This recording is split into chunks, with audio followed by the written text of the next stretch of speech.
Hello everyone and welcome back to the Vulnerability Hangover. I'm your host Nikki and this is Enzo, our emotional support dog. And today's episode is going to be a bonus one, so it's not going to be one of the solo episodes where I go into any specific topic. But today I'm basically going to go over my entire 2022 with you guys.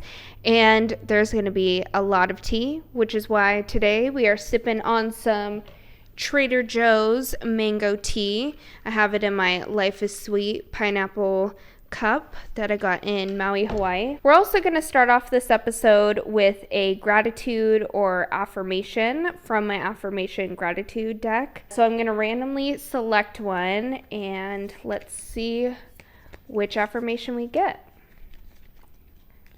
So I feel like this is the one. The way I choose to see the world creates the world I see. Whoa, this one is very relevant because that was a realization that I came to this year. I want to give a trigger warning for those who are listening. In this episode, I talk briefly about eating disorders, assault, drug use, and thoughts of suicide. If any of these topics are triggering for you, I suggest waiting until the next episode or going back and listening to previous episodes. I want to make sure this is a safe space for my listeners. Thank you so much. Now back to the bonus episode. Let's get into the episode. I will be completely honest. The beginning of 2022 has felt like kind of a blur for me.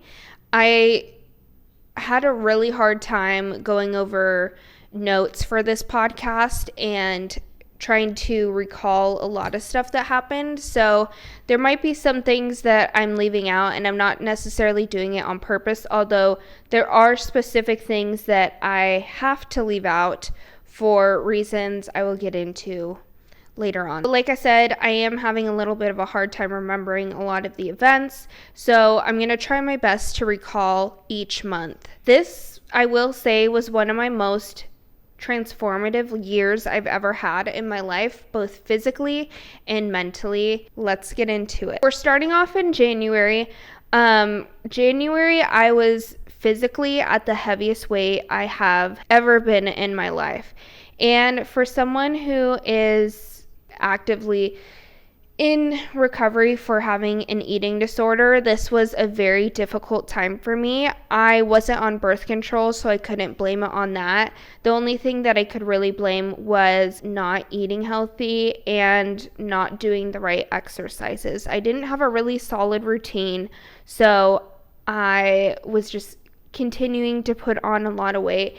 And now that I look back on it, I don't think I looked all that bad, but at the time I remember constantly complaining to my partner about how heavy I was and how I just felt bloated all the time, and I was just having a lot of body dysmorphia / confidence issues revolving what I look like in my weight. I was super depressed, and I was honestly unhappy with where I was living. I was 45 minutes away from my family without traffic. I know that seems like it's not a huge distance for a lot of people, but for me, it was very far. I felt very isolated. It was still kind of COVID weirdness going on, and so I was having a hard time meeting people, and I felt like I spent a lot of time at home. It was just a very depressing situation. Although I had everything that I really wanted in my life, I was still feeling so depressed, and that there was like something that was missing for me. So not only was I super depressed, but I was not happy in the relationship that I was in.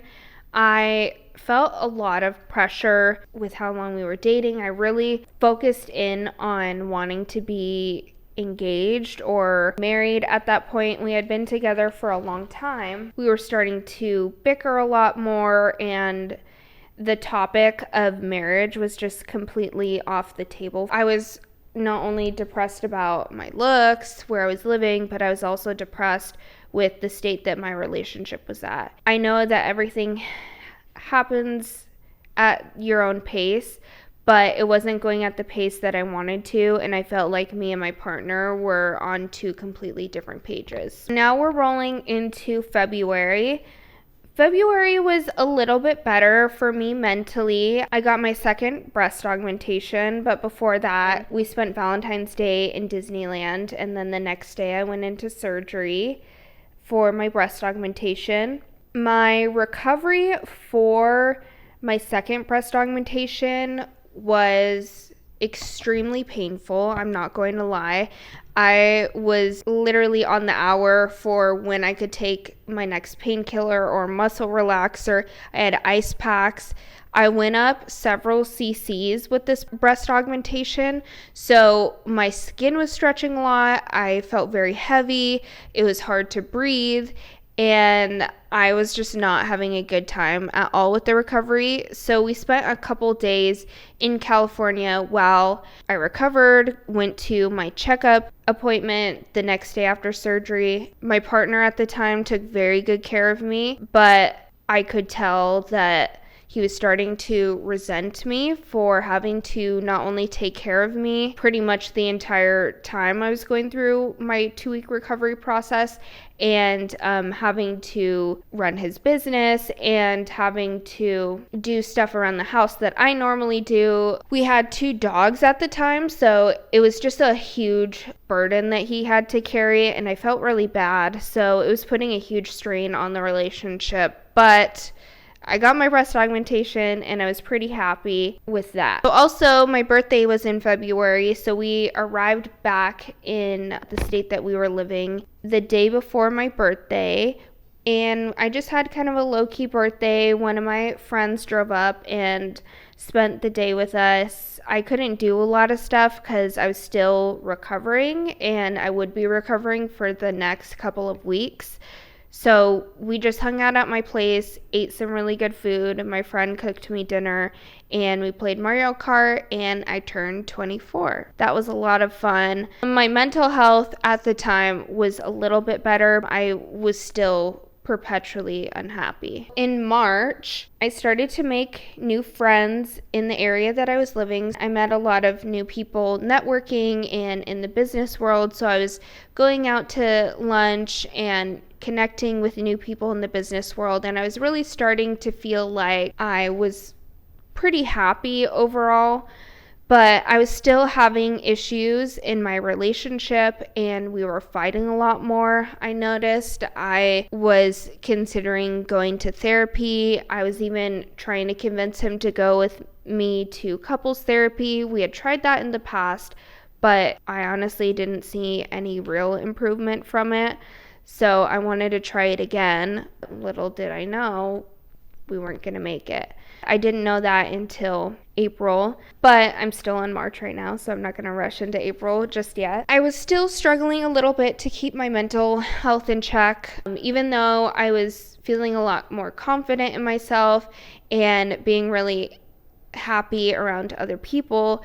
I was struggling behind the scenes because every day my partner and I were fighting, it felt like, and I just felt like I was constantly on the struggle bus with that. It was just like a huge mental load for me entirely. Now rolling into April, that was one of my more challenging months. It seemed like one thing happened after the other. One of the things was my 3-year plus relationship ended. He came home from a business trip and decided that it would be best for us to completely break up, and he wanted me to move out within 2 weeks. This wasn't something that I was shocked about.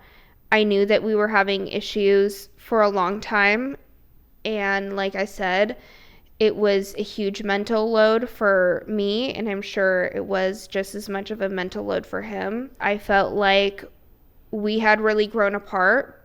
I wasn't ready to let go, but it was the best thing for the both of us. Although it was very hard for me, it was something that both of us needed to do in order to progress further in our life, and not every relationship is going to stay in your life. That's been another huge lesson for me. Not everyone stays. It's unfortunate, but some people come into your life for a reason, and you don't always know what it is right away, but I think I've come to a conclusion of what that relationship meant for me. Not only did I go through a huge breakup and had to move out within a couple of weeks, but my breast implant got infected, and I was also put on my first round of antibiotics for that. I can't go into a lot of detail about that right now. If you know, you know.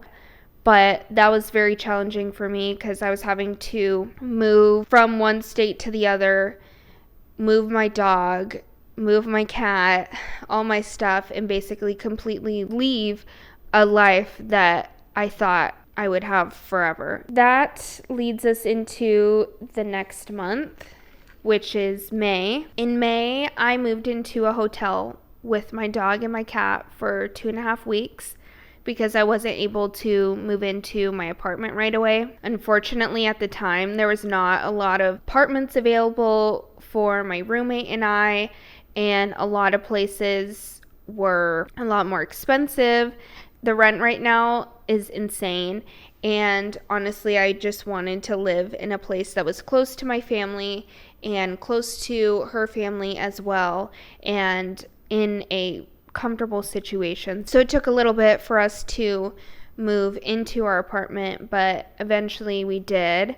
And I was still struggling with my infection, and it was taking a huge toll on my mental health, not even counting the fact that I had just gotten broken up with. There's a lot of stuff that I was dealing with mentally at the time, but I continued to watch my mental health decline, and with that, I relapsed with my eating disorder. I started having difficulty eating.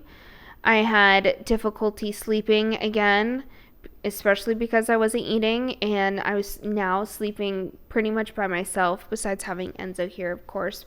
But I was really having a hard time, and that was one of my lowest points. As I mentioned, I was having a hard time with my breast implant infection. I ended up going on 2 rounds of antibiotics, and it wasn't working, which leads me into the next month, June. So June 1st, I was sent from one plastic surgeon referral to the ER because I was showing signs of sepsis.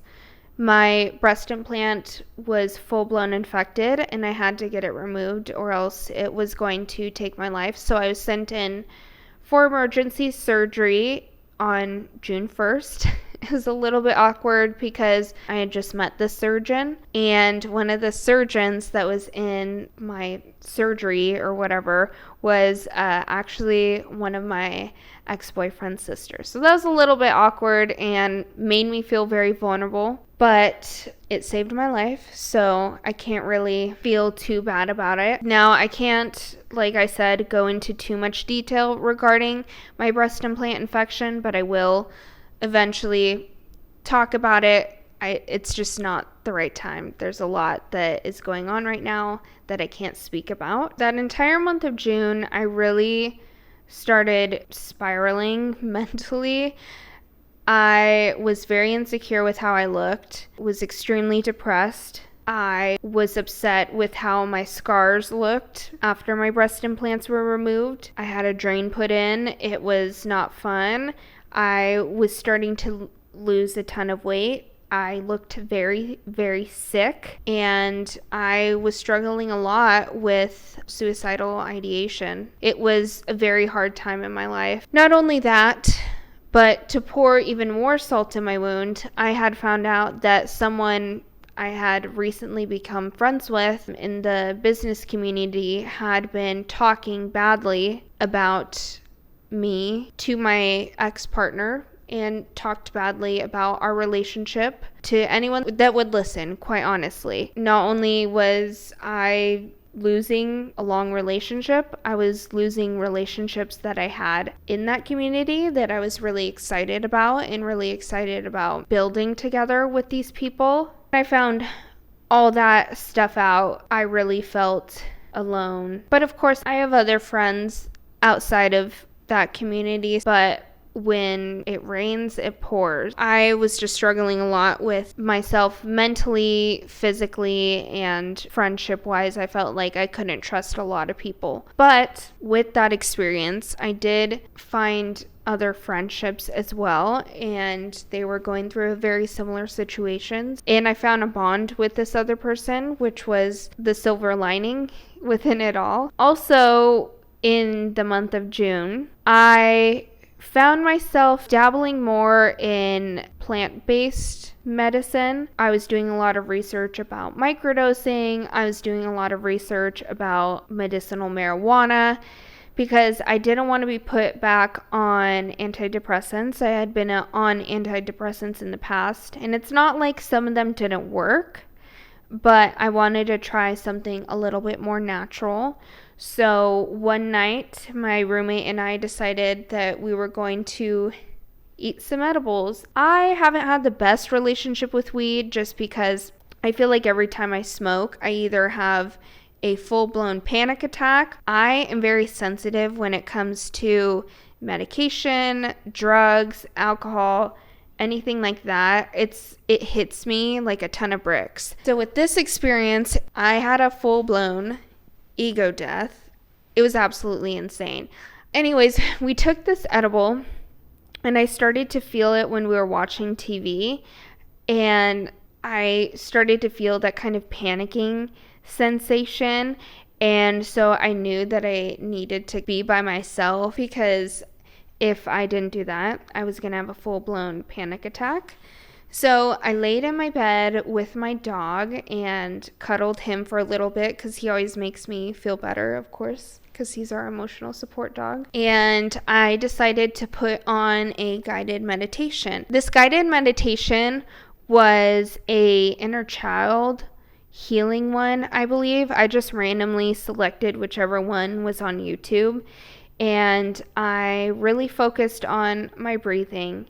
Oh, I do want to add that I wasn't very smart and also took one of my muscle relaxers at the same time that I took an edible, so I don't know if maybe that made it worse. So I went into this meditation, and I'm going to have another episode about this entire concept, but when I was in the meditation, I literally felt like I was levitating out of my body. So I basically astral projected out of my body. It was really healing in a way because I was able to look at myself and look at my inner child and all the things that I went through within the beginning of the year and up until that point, and evaluate my pain points and what I needed to do. And one of the things that came up in this meditation was I kept hearing this like robotic alien type voice saying, you need to let go, let go, let go. And I didn't realize it, but at the time I was really holding on to this idea that my ex and I are going to get back together and my life is just going to go back to normal. We're going to be happy. I'm going to be happy. My life's going to get back on track, blah, blah, blah. But in that meditation, I just continued to hear this voice in my head and seeing these visions of me physically letting go of everything. Like I was in this flower field, and anyways, I'm going to save this story for another one of my episodes because it's pretty long, but it was just a crazy edible experience. July, I started really focusing in on personal development. So I started doing a lot of daily meditations. I started journaling daily. I would write down gratitudes every day. I was listening to a lot of audiobook. One of my favorite audiobooks that I listened to was The Four Agreements. I know that's a really popular one. And the author has a lot of other amazing books, which I'm going to talk about in other episodes. But those series of audiobooks really helped me cope with how I was feeling mentally. And it kind of led me down my spiritual journey, which I haven't tapped into for very many years. And I really felt like I was starting to come into alignment with who I wanted to be. So not only was I doing all that kind of stuff, I started seeing healthy results with how I looked physically. I pretty much had a whole glow up within that month. I was feeling good. I was looking good. I was also investing a lot of my time in my business and building business connections. It was just a really good month. The only thing that I was really struggling with was I was going back and forth with my ex, and I was still kind of holding on to those feelings and going back and forth with him about the relationship. That was very hard for me. Now going into August was one of the more harder months for me. I was drugged at a house party with Molly. Not a crazy heavy dose, but when it's unconsensual like that, I feel like you don't end up having that good of a time. I've taken Molly before. I don't take it very frequently, and I've never had a bad reaction on Molly. But I think because I didn't consent to doing it, I felt very drained emotionally, and I became very anxious and depressed within the next couple of weeks. I started going back into bad habits of not eating. I started losing weight again. I was sleeping a lot more. I was sleeping to cope with my depression and anxiety, and I really fell out of my habits of journaling and meditating, which really sucked, and it was hard because that was the only thing that was really helping me with my mental health at the time. And it depletes your brain of serotonin and dopamine and all that stuff. So for the couple weeks after that, I was like very depressed and was seriously considering checking myself in because I didn't know if I could get out of it. Happy to say I was able to, but it was very hard. Also, in that time, I completely cut off my ex, which was very hard, but it was definitely something that I needed to do to move forward. In that month, I really felt like I was completely shedding my old life, and it was extremely painful, but as I look back now, that month was something that I needed to reset and start over with my new life. September, my mental health got a lot better. I was able to get back on track with my meditating and my journaling. I started also going back to doing yoga twice a week. Before my relationship, that was also pre-COVID, I was going to the gym a lot, and I was going to yoga classes a lot as well. So I was able to fall back in love with my yoga practice, and to my surprise, my body has amazing muscle memory, and I was able to do a lot of the poses and advanced poses with that. That really helped me with my mental health, and I started going to the gym a lot more, lifting weights a lot more. I hadn't really been back on the gym grind since really before my breast augmentation, so it felt really good to get back into the gym and really focus back on myself. I kind of dabbled a little bit with online dating in this period of time, but I wasn't really going out on dates too much until the end of September. I went out with a couple people. I wasn't really interested in them at all, and I decided I'm just gonna focus on myself and I'm going to delete these dating apps, and I just moved forward. Moving into October, so I ended up getting my breast augmentation in October, but before my breast augmentation, I went and saw a psychic down in California. And it was really eye-opening for me because although my mental health was a lot better and I was implementing a lot of new tools and new practices, I felt like I was still stuck. I may go into that further with another episode, but basically it just helped me realize I need to focus all that attention on myself and continue to do what I'm doing because what I'm doing is the right thing for me. I've spent a lot of my life focusing on other people and how to make other people happy or how to fix other people, when really I need to be focusing all that attention on myself. I'm not going to say I'm the best at it, but I've definitely gotten a lot better at creating boundaries and really focusing on my practices and investing into myself. As I mentioned, I was in California when I saw this psychic. I also was there to get the reinsertion of my breast implants.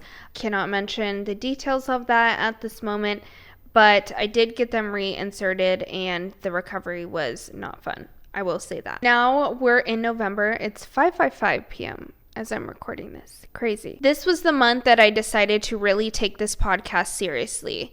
I have wanted to do this podcast for several years now, and I knew that it was just the right time to come out and start talking a lot more about my life and my experiences. I launched my podcast on November 23rd. Had a little bit of technical difficulties, but it was all good.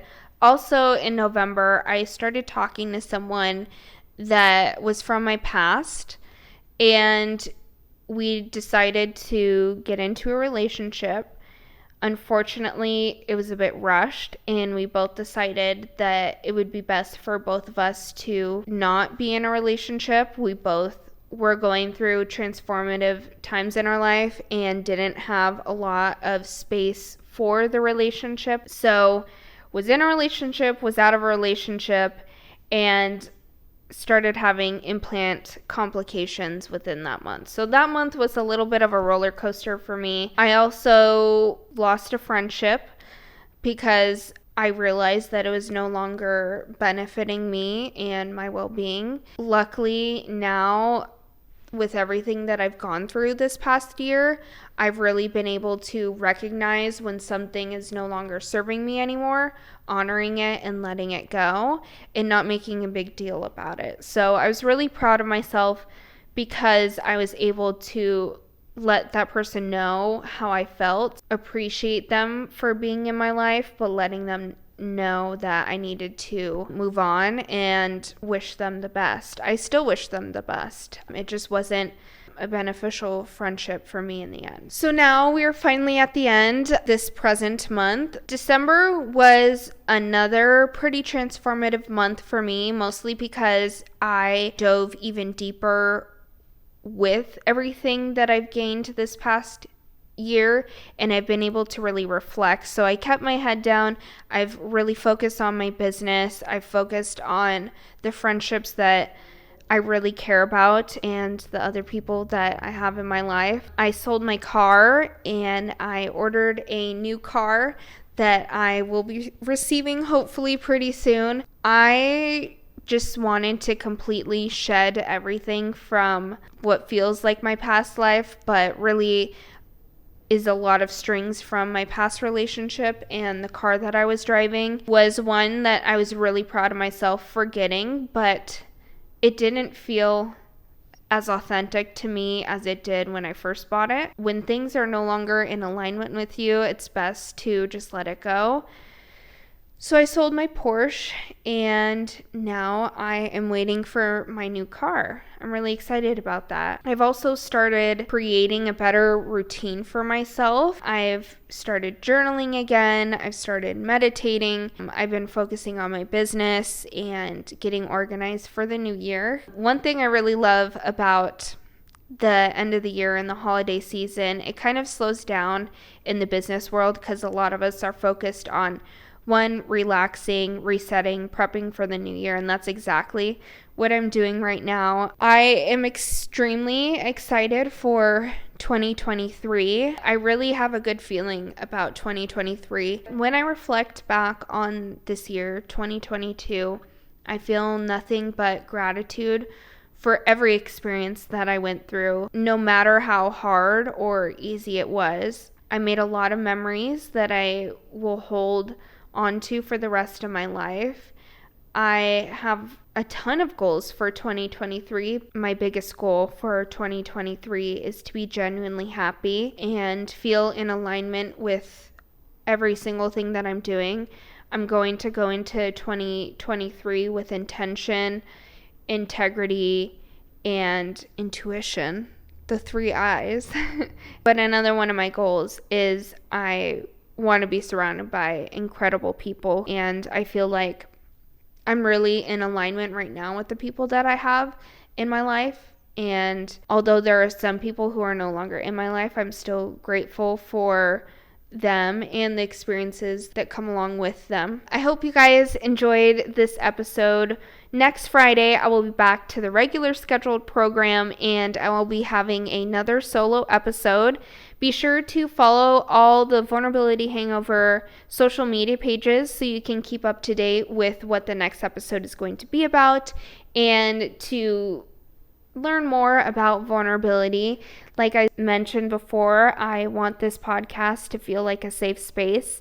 I feel like it's a safe space for me. I'm getting more and more comfortable as I record these videos, and I really look forward to coming out with these episodes for you guys as well. So thank you so much for tuning in, and I want to hear from you guys. How did 2022 treat you? And what are your 2023 goals, if you're willing to share them? Be sure to like, rate, review, subscribe wherever you listen to podcasts, and I will catch you in the next episode. Okay, love you. Bye!